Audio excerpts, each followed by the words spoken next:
Once again welcome you all in online Vikas classes. जैसा आपको पता है एनडीए का क्रैश कोर्स चल रहा है जो कि बहुत इंपॉर्टेंट है आपका एनडीए के एस्पिरेंट्स के लिए एज वेल एज जो कॉम्पिटिशन जो भी स्टूडेंट हैं, क्योंकि मैथ्स की ओवरऑल कॉन्सेप्चुअल क्लासेस यहाँ पे चल रही हैं।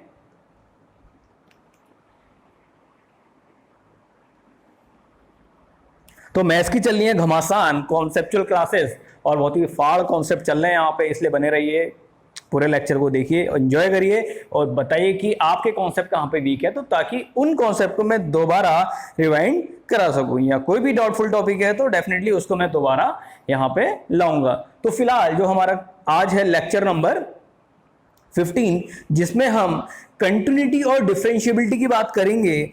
इससे पहले हमने लिमिट्स को स्टडी कर लिया है और डोमेन रेंज को भी स्टडी कर लिया है, बाकी कोऑर्डिनेट का भी कुछ पार्ट स्टडी कर लिया है। ठीक है, तो फिलहाल यहाँ पे आज हम डील करने वाले हैं कंटिन्यूटी एंड डिफरेंशिएबिलिटी। कंटिन्यूटी मतलब जैसे नाम से ही पता लग रहा है कंटिन्यूअस, ठीक है, कंटिन्यूटी मतलब कंटिन्यूअस। तो कोई भी फंक्शन आपका जब कंटिन्यूअस है, ऐसे ही मैंने बोल दिया फंक्शन कंटिन्यूअस है, केवल मेरे बोलने से या आपके बोलने से ये नहीं हो जाता कि फंक्शन कंटिन्यूअस है। ठीक है, इसको चेक किया जाता है। अब कैसे चेक करेंगे, चलिए देख लेते हैं।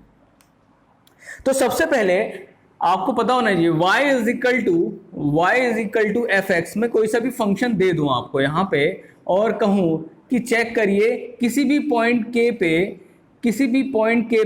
ये फंक्शन कंटिन्यूअस है या नहीं है। एक के आपकी कोई भी आपकी वैल्यू है जहां पे हमको चेक करना है ये फंक्शन कंटिन्यूअस है या नहीं है। तो यहाँ पे देखिए मैं कुछ नहीं करूंगा, अगर सबसे पहले तो मेरे को ग्राफ पता होना चाहिए। अगर मजबूरी है आप लोगों को ग्राफ नहीं पता है तो तब भी हमें एटलीस्ट उसकी डोमेन और रेंज तो पता ही होनी चाहिए। ठीक है, इसका बहुत इंपॉर्टेंस है, इसलिए मैंने डोमेन रेंज का कॉन्सेप्ट पहले ही ले आया पर। ठीक है, तो यहाँ पे कोई भी फंक्शन है y is equal to f x, जैसा आपको दिख रहा है मैंने एक रैंडम फंक्शन ड्रॉ कर लिया y is equal to f x और मैं x इक्वल टू के पे यहाँ पे चेक कर रहा हूँ, x इज इक्वल टू के पे यहाँ पे इस फंक्शन को चेक कर रहा हूँ कि आखिर ये कंटिन्यूअस है या नहीं है। ठीक है, दिक्कत हम लोगों के साथ भी रहती है अपने टाइम में, आप लोगों के साथ भी रहती है अपने टाइम में, रही होगी।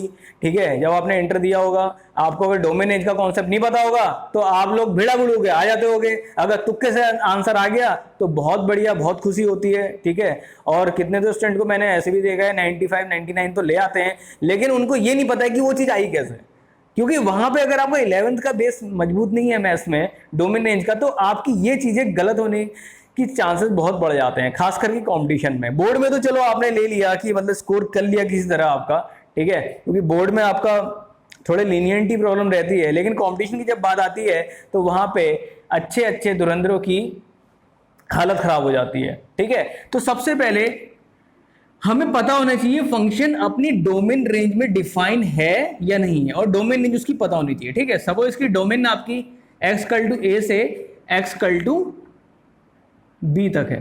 ठीक है, ये फंक्शन आपका डिफाइन है।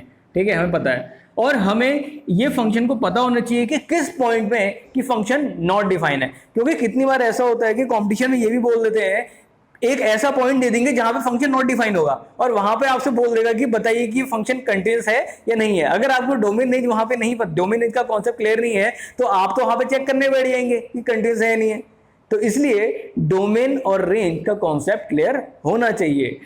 किसके लिए, जब भी लिमिट्स, कंटिन्यूटी या डिफरेंशिएबिलिटी में आप आते हैं तो आपको डोमेन रेंज का कॉन्सेप्ट आना चाहिए और ग्राफिकल कॉन्सेप्ट भी क्लियर होने चाहिए। ग्राफिकल एनालिसिस आपको अच्छे से करनी आनी चाहिए, तो उससे क्या होता है आपका टाइम भी बच जाता है और वहां पे आप एक श्योर शॉट स्कोर भी खड़ा कर लेते हैं अपने लिए। ठीक है, तो y is equal to f x कोई भी फंक्शन दिया हुआ है और आपको देख रहे हैं काफी स्मूथ कर्व है। ठीक है, काफी स्मूथ कर्व है। ठीक है, तो कर्व आपका स्मूथ है क्योंकि पता है कि यहाँ पे कोई भी शार्प बेंड नहीं बन रहा है। ठीक है, शार्प बेंड की इंपॉर्टेंस क्या है हम डिफरेंशिएबिलिटी में पढ़ेंगे।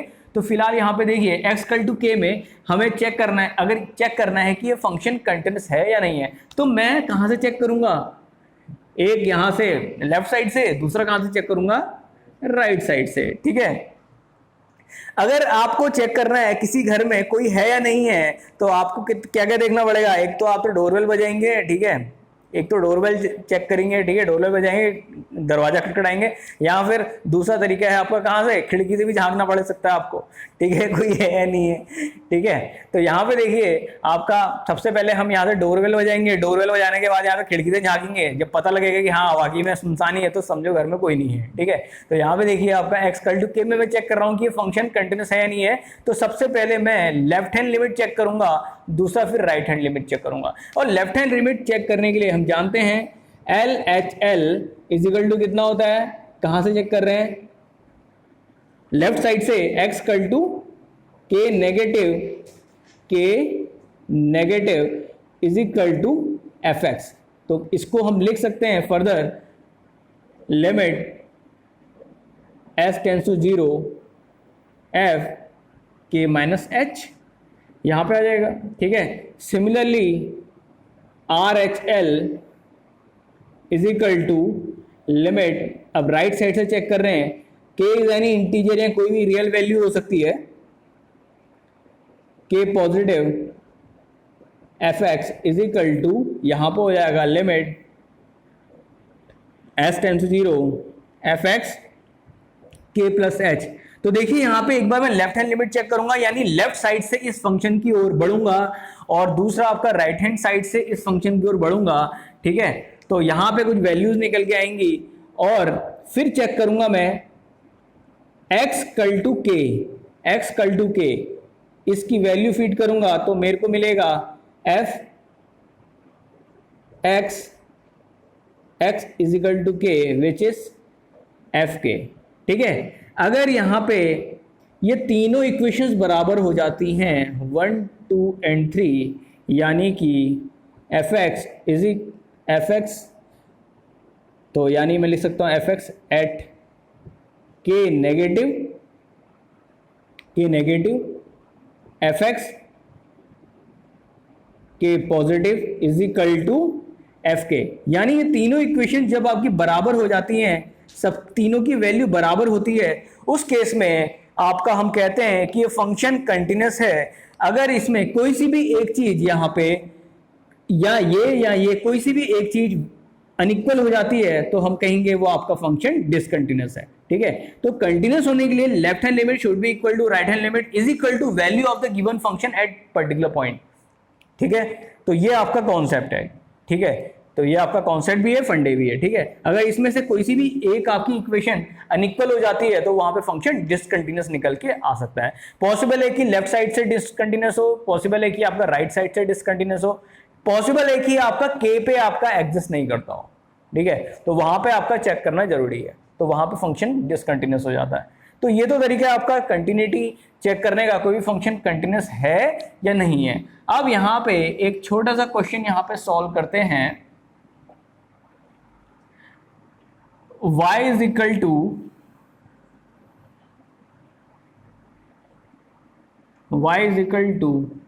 ax plus bx for x is less than 3, x is equal to 3 पे आपका दे रखा है 6, और x is greater than 3 पे बोल रखा है आपका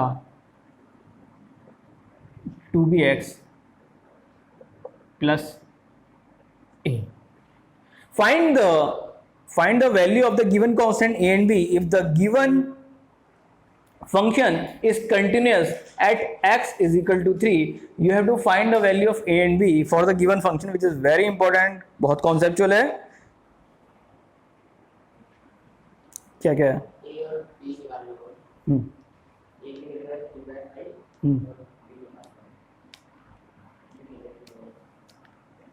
अगला क्वेश्चन यहां पे करेंगे आपका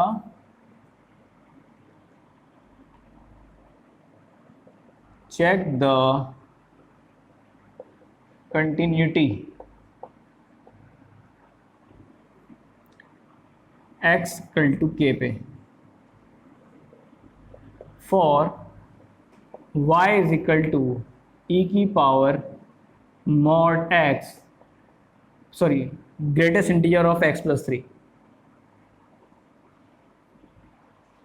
आपको यहां पे चेक करनी है कि वेदर इट इज कंटिन्यूस और not x equal to k for the given function y is equal to e की power greatest integer of x plus 3. Check the continuity for the given function.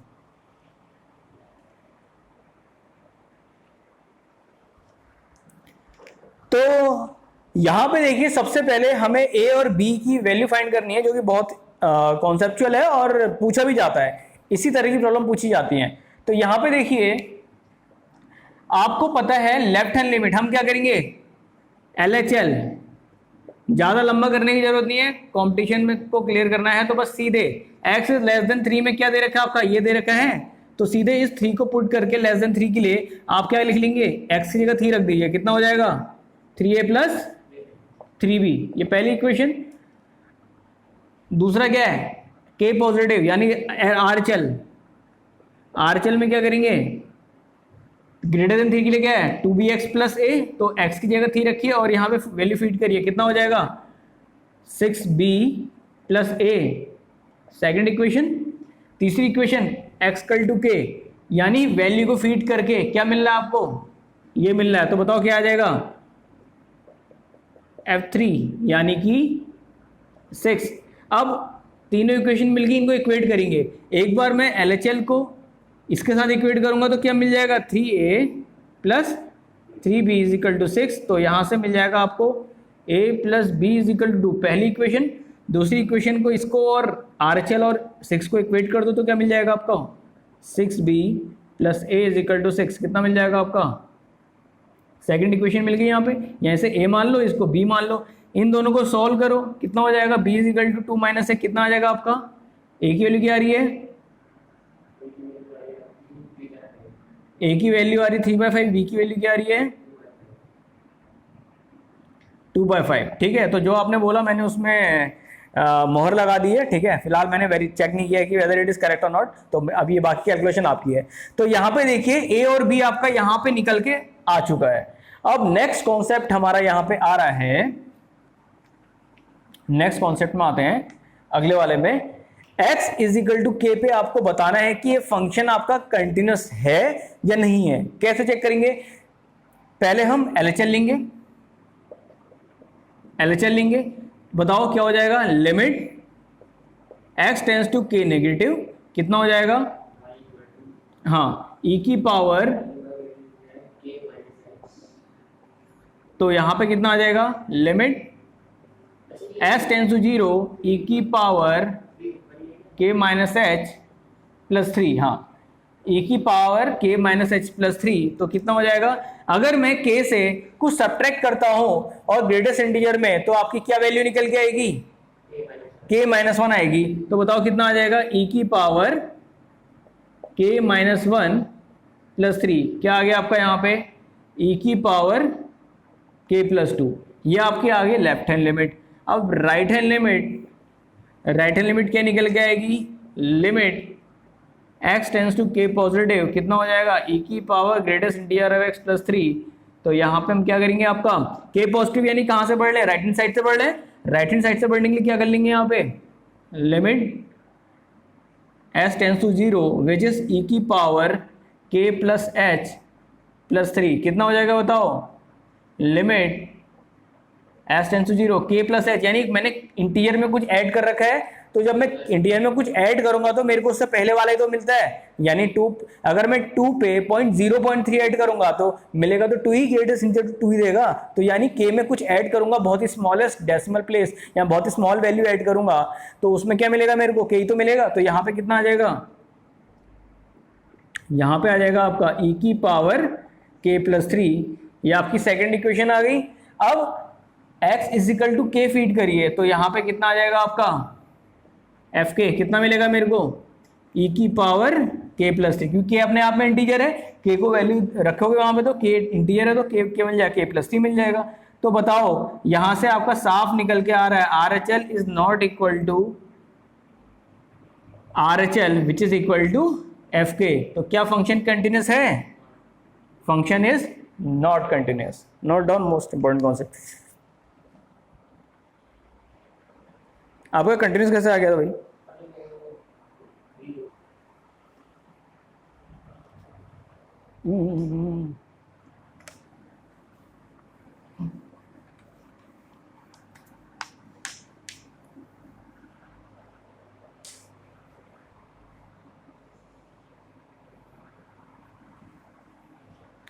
थोड़ी अच्छी अच्छी problem करते हैं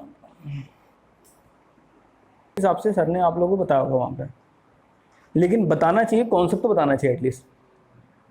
ठीक है, अब उन लोग, अब स्कूल के टीचर में थोड़ा प्रेशर होता है कि नहीं, जल्दी जल्दी कोर्स निपटाओ वो करो। अब उनके दिमाग में घर की कहानियाँ होंगी, घर का प्रेशर होगा, तो उसमें भी स्टूडेंट को थोड़ा ध्यान नहीं दे पाते हैं, है कि नहीं। गलती उनकी भी नहीं है, सिचुएशन जिस सराउंडिंग से हम घिरे हुए हैं, ठीक है, हमारे दिमाग में वो चीज़ ज़्यादा रहती है, ठीक है। लेकिन जिस टाइम पे हम जो काम कर रहे हैं उसी पे फोकस होना चाहिए, तभी वो चीज़ परफेक्टली हो पाती है, वरना नहीं हो पाती। अब उनके दिमाग में घरेलू बातें ज़्यादा रहेंगी, आपकी बात है, घर में जो बात हो घर की बात है।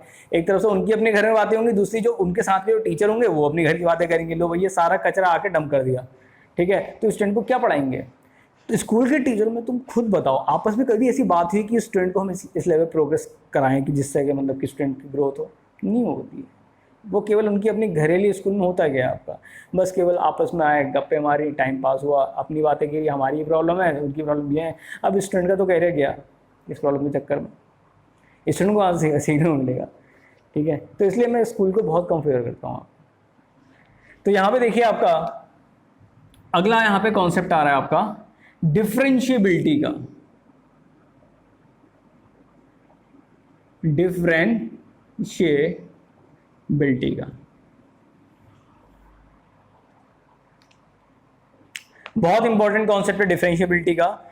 तो मैंने आपको क्या बताया हुआ है कि अगर, चलो देख लेते हैं, अगर फंक्शन डिफरेंशिएबल है, कोई भी y is equal to f x, अगर ये फंक्शन डिफरेंशिएबल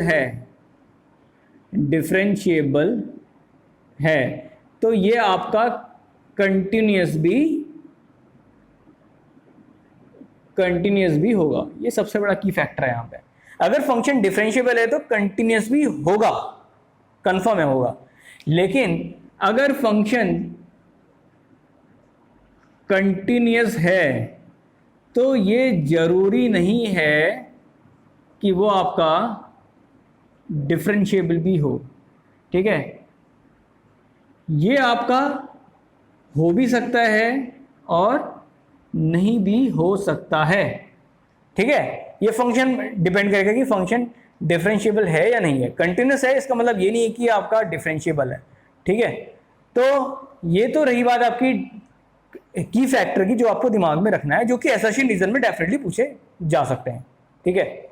वहां आपको थ्योरेटिकल नहीं बोला होगा, मॉडर्न फंक्शन दे देगा आपको वहां पे, तो बताओ कि वेदर इट इज आपका डिफरेंशिएबल और नॉट एट गिवन पॉइंट, ठीक है। वो पॉइंट वैसा होगा जहां पे आपका फंक्शन ब्रेक कर रहा होगा। तो जो मॉड फंक्शन होते हैं वो आपके क्या होते हैं, नॉट डिफरेंशिएबल। जहां पे ब्रेक करते हैं वहां पे नॉट डिफरेंशिएबल होते हैं, ठीक है। तो कंटिन्यूस जरूर होते हैं, ठीक है। तो अब यहां पे हम बात करेंगे कोई भी फंक्शन, फिलहाल मैं यहां पे स्मूथ कर्व को लूंगा, स्मूथ कर्व, ठीक है, स्मूथ कर्व, ठीक है, क्योंकि डिफरेंशिएबिलिटी की स्टडी चल रही है तो आपका स्मूथ कर्व लेना जरूरी है। तो यहां पे मैं suppose at x is equal to k पे ये फंक्शन को चेक कर रहा हूं कि वेदर इट इज डिफरेंशिएबल और नॉट, ठीक है। तो यहां पे सबसे पहले, अच्छा डिफरेंशिएबिलिटी का मतलब क्या, डिफरेंशिएशन का मतलब क्या समझते हैं, किसी भी स्मूथ कर्व पे टेंजेंट को ड्रॉ करना, यह है डिफरेंशिएशन का मतलब।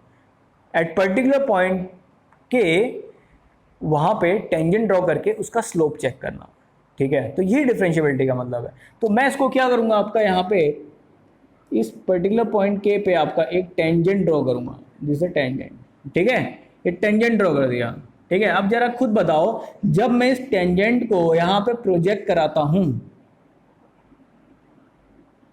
ध्यान से देखना, इसको प्रोजेक्ट कराया मैंने यहां पे, ठीक है। तो ये आपका एंगल यहां पे थीटा बनना है, थीटा बनना है, ठीक है। तो बताओ ये क्या है, बहुत ही small change in delta x, ये क्या है, बहुत ही small change in delta y,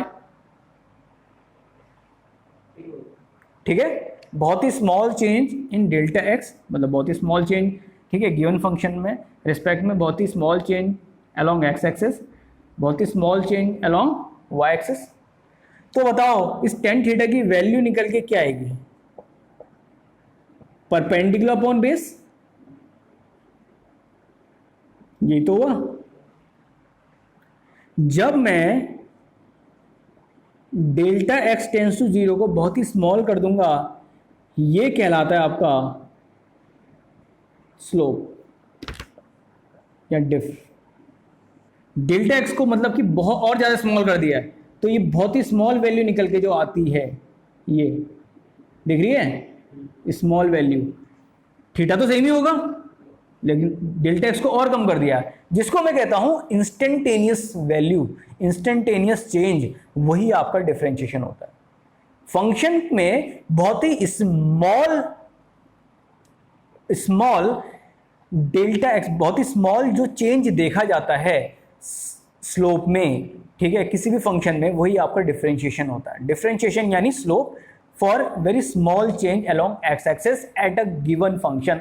ठीक है, गिवन फंक्शन में बहुत ही स्मॉल जो चेंज आपका मेजर किया जाता है, वो आपका डिफरेंशिएशन यानी स्लोप के रिस्पेक्ट में निकाला जाता है। तो ये बहुत एक्यूरेट है, ये एवरेज चेंज है। ये क्या है? अगर मैं delta y upon delta x कहता हूं, ये एवरेज चेंज होता है। काइनेमेटिक्स पढ़ी होगी वहां पे, वो काइनेटिक्स पढ़ी होगी केमिस्ट्री में, इंस्टेंटेनियस और वो आपका रेट पढ़ा होगा, तो वहां से समझ जाना। रेट इसलिए कह रहे हैं क्योंकि वहां पे टाइम के रिस्पेक्ट में है, ठीक है। ये स्लोप है, या इसे हम ग्रेडियंट कहते हैं, दिस इज द ग्रेडियंट या फिर स्लोप। तो ये तो रहा आपका which can be represented by f dash x, f prime x, ये है डिफरेंशिएशन, ठीक है, या आपका slope at particular point k. At x is equal to k, तो हमें क्या मिलेगा? एफ डैश के, ठीक है, ये है स्लोप एट पर्टिकुलर पॉइंट के। अब ये तो है एग्जैक्ट के पे। अब यहां पे मैं चेक करूंगा कि ये जो स्लोप है वो लेफ्ट साइड से, अगर लेफ्ट साइड से रीच करते हैं उसकी वैल्यू कितनी पहुंचती है, और राइट साइड से जब पहुंचते हैं तब इस स्लोप की वैल्यू कितनी मिलती है। तो इसको हम कहते हैं LHD, और इसको हम कहते हैं राइट हैंड साइड से RHD, ठीक है। मैं स्लोप को चेक कर रहा हूं आपका लेफ्ट साइड से भी और राइट साइड से भी, ठीक है। तो लेफ्ट साइड से चेक करूंगा तो left hand differentiability, right side से चेक करूंगा तो राइट हैंड डिफरेंशिएबिलिटी। तो बताओ यहां पे क्या निकल के आएगा? Limit x tends to k negative fx minus k, sorry fx minus fk upon, जल्दी बताओ, x माइनस k। आगे बोलो, limit x tends to k positive fx minus fk upon है, हाँ, ये बात समझ में आ गई आपका?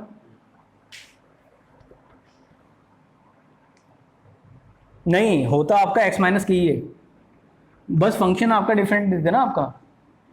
समझ में आ रही बात नहीं? k प्लस एच में चेक करेंगे, x माइनस की तो होगा आपका यहाँ पे। k नेगेटिव यानी k प्लस एच, मतलब k माइनस एच, पीछे से पहुंच रहे हैं तो इसमें यहाँ k माइनस एच रिप्लेस करेंगे, ठीक है, स्मॉल चेंज। और यहां पे क्या होगा? k प्लस एच, वो चीज अलग है जब हम राइट साइड से पहुंच रहे हैं लेफ्ट साइड से। फिलहाल होगी तो वैल्यू इतनी, क्योंकि फंक्शन आपका अलग अलग होगा ना आपका यहाँ पे। तो बताओ इसको हम फर्दर क्या लिख सकते हैं?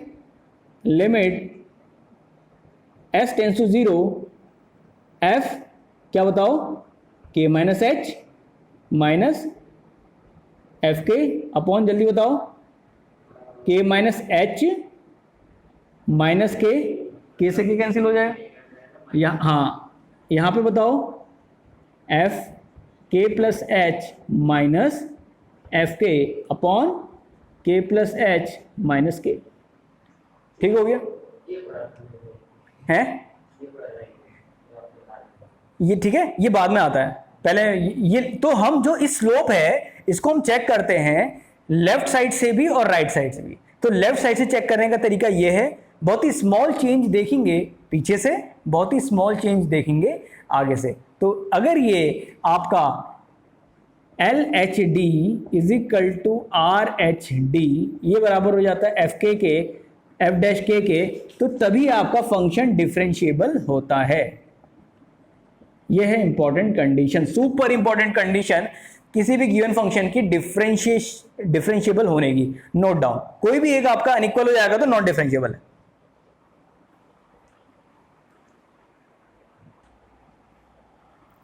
तो one of the most important condition for the given function to be differentiable is function must be continuous. अगर फंक्शन कंटिन्यूस ही नहीं है तो आपका डिफरेंशिएबल भी नहीं होगा। अब यहां पे कुछ थोड़ी बेसिक लेवल पे क्वेश्चन स्टार्ट करते हैं। तो यहां पे देखिए,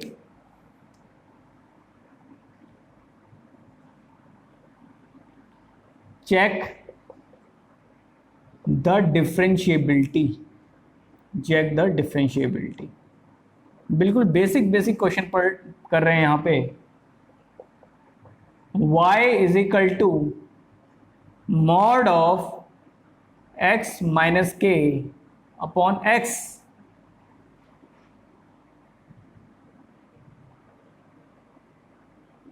माइनस के।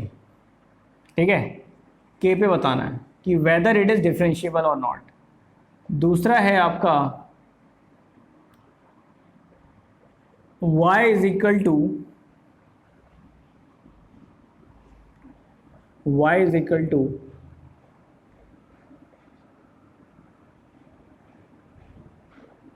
To mod of 10x।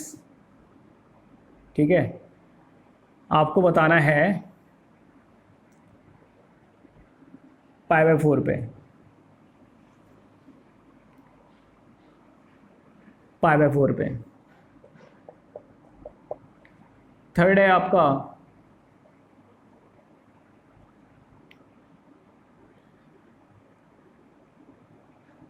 y is equal to e की पावर मॉड x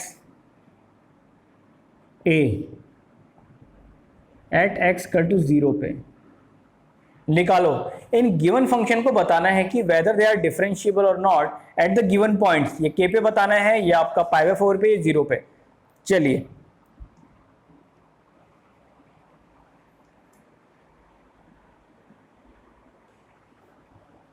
तो यहां पे देखिए स्टूडेंट, बहुत ही इंपॉर्टेंट और बहुत ही बढ़िया चटपटे क्वेश्चंस हैं। ज्यादा इसमें दिमाग नहीं लगाना है, क्योंकि जितना दिमाग लगाओगे और ज्यादा टाइम वेस्ट कर दोगे। तो देखो यहां पे आपको साफ दिख रहा है, मॉड फंक्शन है। क्या है? मॉड फंक्शन है। एक्स इक्वल टू के, ब्रेक कहां पे होगा? ब्रेक के पे ही तो हो रहा है। तो आपको पता है कि फंक्शन आपका क्या है, के पे क्या है, ब्रेक हो रहा है ना। तो ब्रेक हो रहा है तो यहां पे शार्प बेंड देगा, शार्प बेंड देगा। तो सबसे पहले इसको हम डिफाइन कर लेते हैं। के इज ग्रेटर देन या लेस देन के क्या देगा? Minus of x minus k upon, बताओ, एक्स माइनस के which is -1। X is greater than के करो, कितना हो जाएगा आपका? ग्रेटर देन पे क्या देगा आपका? X minus k upon x minus के, यही तो देगा, +1। ठीक है, LSD चेक करो, क्या आ जाएगा? पहली चीज तो आप यहां से देख के ही बता देंगे, -1 है, +1 है, ये डिफरेंट वैल्यूज आ रही है। वहां पे आपका LSD RSD एग्जिस्ट करनी ही नहीं है। यहीं पे आपको पता चल जाना चाहिए कि आपका ये क्या है। हाँ हाँ, कैसे पता लगा कि कंटिन्यूस नहीं है? क्योंकि के रखते हैं तो यहां पे डिफाइन नहीं है, वहां पे आपका ओपन इंटरवल आ जाएगा आपका। ठीक है, लेकिन एफ के में तो एग्जिस्ट नहीं कर रहा ना। LSD RSD आपकी सेम आ गई, मैंने मान लिया सेम आ गई, तो एफ के पे एफ डैश के तो नहीं आ रहा ना। समझ में आ रही बात? नहीं आ रही? ठीक है, समझ में आ गया, कॉन्सेप्ट समझ में आ गया। इसमें आपका अगर आपका LSD और RSD सेम आ रही है लेकिन वहां पे एग्जिस्ट नहीं कर रहा है, ठीक है, तो यहां पे LSD को निकाल के देख लेते हैं कितनी आ रही है। कितनी आ जाएगी? fx minus f k upon, जो कि नॉट डिफाइन है, जो कि नॉट डिफाइन है, तो यहाँ पे तो वैसे भी एग्जिस्ट नहीं कर रहा है, ठीक है। तो ये आपका इसमें नॉट डिफरेंशिएबल है और कंटिन्यूस भी नहीं है, क्योंकि आपका एफ के में नॉट डिफाइन आ रहा है, ठीक है। आगे बोलो 2 mod of 10x।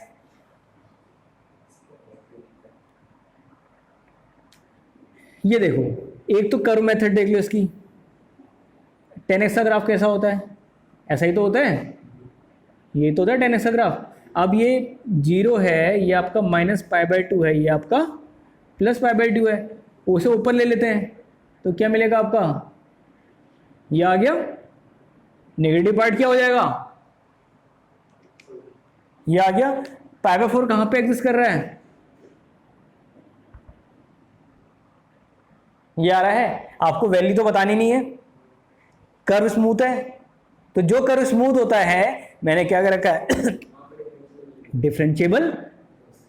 अब मैं थप्पड़ मार दूंगा, स्मूथ कर्व में थप्पड़, हाँ इसको स्मूथ कर्व में आपका डिफरेंशिएबल होता है, जबकि कोनिक सेक्शन में आपका शार्प बेंड्स में आपका नहीं होता है, ठीक है। तो यहां पे क्या हो जाएगा आपका, ये this is function differentiable at π/4। निकालने की जरूरत ही नहीं है, हमसे वैल्यू ना पूछिए। आगे बताओ e⁻mod x क्या होता है, x = 0 पे बताना है चेक कर लेते हैं।